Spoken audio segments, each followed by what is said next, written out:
visiting the oh-so-handsome Cliff Kingsbury at home in the desert.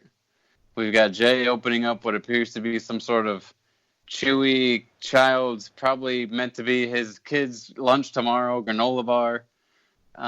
Thumbs up from Jay. Dave's drinking a beer, and here I am with my sparkling water. So it's all good in the hood, just a bunch of married men at home on a Saturday night.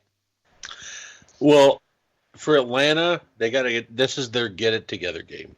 I can't sit here and think that they're going to lose this game, but then again, I go back and look. They made Tennessee look like a Super Bowl team in that game. Yeah. They went to Indianapolis, were down 21-3 or 20-3 at the half, and we're just getting stomped on. Like this team, you have Julio Jones, you have Sanu, you have Calvin Ridley, you have Austin Hooper. I know Hooper's not this amazing tight end, but he's still good enough to get the job done and has had solid performances. Then you have Devontae Freeman and Ito Smith. I mean, I don't know what's going on with Ryan. I understand they've had a little bit of interior offensive lineman problems about keeping the pressure off Ryan, but good God, folks. You know what quarterbacks like Breeze, Rodgers, Brady, for all those guys would dream of having that offense? It's ridiculous. There's talent across the board, and they can't produce with it. So to me, I think I've been saying the problem is it's Dan Quinn. I don't like Quinn as a head coach. That's just me, Dillon. I don't like him as a head coach. He goes ahead and he has a Super Bowl appearance, has literally Patriots on the ropes. It's Rocky Balboa with two swollen eyes sitting there getting thwatted by Apollo over and over and over again. And they just let him come back. I couldn't believe the plays after plays I watched in that game. And then the Atlanta goes ahead in the divisional game the next year. They go ahead and get knocked off in that. Don't make the playoffs the year after, and then don't make it after that. It's just a very disappointing fourth season for Dan Quinn, especially because from where he was 2 or 3 years ago. Oh yeah, I don't think he's going to make it. He not might by not week make 7. And it's kind of a bummer because when you think about where he came from, I mean, when the Legion of Boom was at its height, you know, they were the talk of the town. Everyone wanted to play with the Seahawks. People give that defense credit to Gus Bradley, not Quinn. Well, and fair enough, you know, but Quinn did bring the player profile to Atlanta when you talk about Brotherhood.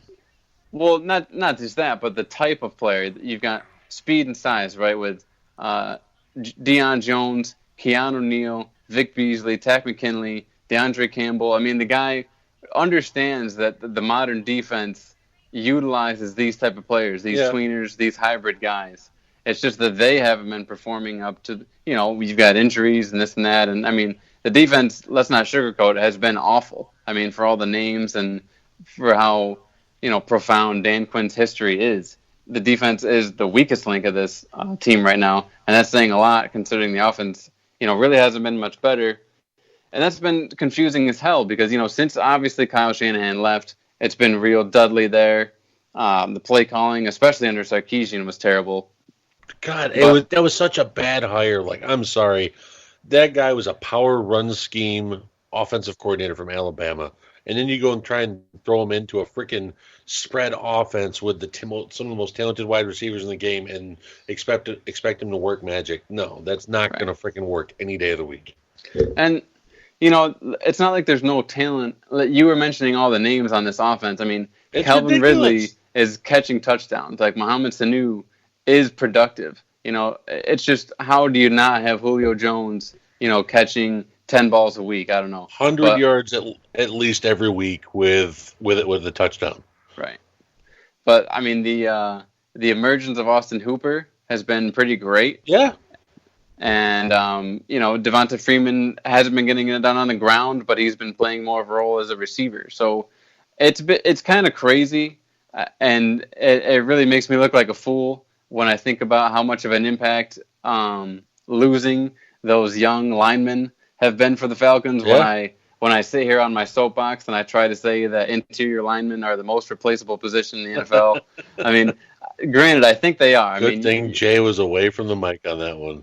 It's not, not every position has the opportunity to get a double team and things like that.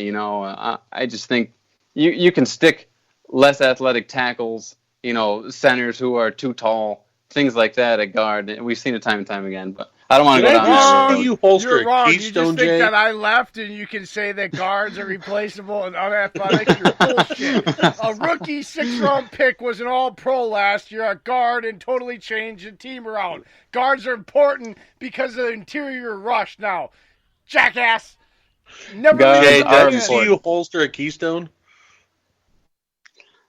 Guards are important. Oh, my yes, God. It's a Keystone. A decent center can more than make up for a bad guard. I mean, let's just call it like it is. But look at him now. He's getting all the little man syndrome and wants to get a beer opener in front of him. So jealous of you guys. How's your sparkling water, Grandma? Delicious. No, didn't you see what I did? I grabbed my opener off the wall and pretended to open it like Dave because that's a thing now. I do it because I can actually handle this size of an opener. I can handle my opener. The top of a hurricane just twists off, so it jingles for all of us to see. Wonderful. But yeah, like you were saying, Dave, if the Falcons can't get it done this week with how banged up the Cardinals are, on top of being just a terrible and they're defense, going back 3 hours in the time zone difference too. Yeah. I'm taking the Falcons. They've been bad to watch. They're favored by 2.5. I'm actually, speaking of fantasy, because, I mean, hey, we might as well talk about that considering that's what the show's called. Kyler Murray ends up being a great play, in my opinion, this week. He's really starting to come on, using his legs now. He scored a touchdown last week on the ground, almost had 100 yards. Couldn't ask for a weaker secondary to throw the ball against, especially with Desmond Trufant already ruled out. I think Larry Fitzgerald has a big game. I think that Kyler Murray has a nice big game. And Cardinals keep it close, but the Falcons win this one. That's why I'm taking my bold prediction. The Cardinals win by 10. Oh, I might just change my mind by tomorrow morning. You watch. The Cardinals win by 10. Larry Fitzgerald goes off for 12 catches, 145 yards, 2 touchdowns. Watch it happen, folks. The Cardinals... This offense it's brand new in the NFL. It's trying to get going. It's finally catching its breath last week. Watch it happen. Who are the they legend playing? Of Larry continues. The Falcons. Did the Falcons lose last week? The Cardinals win last week. Yes, the Cardinals won last week. Give me the Falcons. Barely. Here's a LaCroix for you guys. I'll take the Falcons. Ew, did I just hear LaCroix? Those are the worst drink on the planet. I actually tried to let my dog drink one, and it pissed in the bowl. Oh, no, that's hilarious. I mean, are you guys getting any Flint, Michigan pipe water up there? Hell no. Wow. We got good superior clean water. That explains a lot now. I think that's what they make LaCroix water with. Moving into the next matchup, we've got Dillon's drinking in. He's drinking it all in. Yum, yum. I have 4 stomachs. Which gate? Okay, with some farva beans. Which game we going to next? Yeah, that's what I was going to ask there, Dad.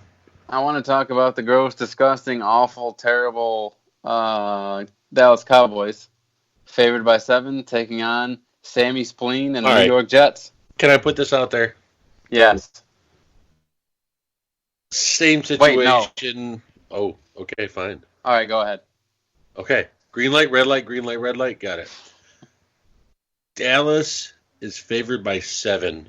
I think even if the Jets lose, they're going to keep it close or barely win by 1 or 2 points. I don't think Dallas is going to do much here because of the fact that both of their tackles are looking like they're out. Yes, Lyle We saw Collins. what happened last week, and Jets have rushers. and Tyron Smith both listed as questionable. Jets are a frustrating defense. I feel like they should be better, but good enough to perhaps take advantage of this banged-up offensive line. Dak started off horrible last week and still ended up with a very respectable fantasy performance. Didn't quite win them the game, but it's just, he can clearly come back from a bad start, it seems like, which is more than you could say for a lot of other young quarterbacks in the league. So I do have the Giants. I have the Cowboys winning this one, but boy, I got my fingers crossed for those New York Jets and Fireman Ed. I do. I just think it's a trap game for Dallas. Dallas is coming out like, oh yeah, we were sniffing ourselves too much against Green Bay. They made us think. Well, now they have the same injuries that they had against Green Bay. Jets have a couple pass rushers that can get after the QB. I don't know. I think they can go ahead and can pull off the surprise here. It's in New York, too. It's outside of that Dallas Dome. Well, and as my old history teacher used to say, not for nothing, C.J. Mosley is listed as doubtful with a groin injury. So that is a pretty big piece of the puzzle missing when you're trying to defend Ezekiel Elliott. The Cowboys won last week. My God. The Cowboys, believe it or not, Jay, did not win last week. They lost? Who'd they lose to? They lost. And no news to you Packers fans, but Randall Cobb shows up on the injury report this week. Oh, what did we say, Jay? He'd be injured by week 5 to week 8? Something like that. That was your window? Yeah, because that's when he usually gets hurt. I'm not kidding. Not that hard to figure out. Cobb will have a couple good games, and then Farmer's Almanac. It really is though. I mean, well, anyway, the Cowboys lost last week, and therefore they will whiff and lose again this week because it's Cowboys and they suck. Oh, Screw wow! The freaking Cowboys! You crowned them, and guess what? They are who we thought they were. Thank you. Guys, breaking news, just giving you all a heads up. O.J. Howard rumors have just emerged that multiple teams are trying to stoke the fire here on getting O.J. Howard moved to their team. 10 teams not listed, but it apparently is getting to the point where Bucks might need to move him just because of the offer made. Okay. Now, why did they not use him?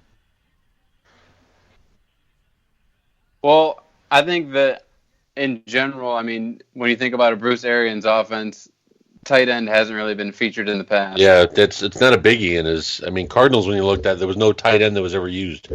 Yeah. Oh, Jay, you got a little tiny head when you take your headphones off. Aw. That's such a cute little... Yeah. When was the last time you shaved that thing?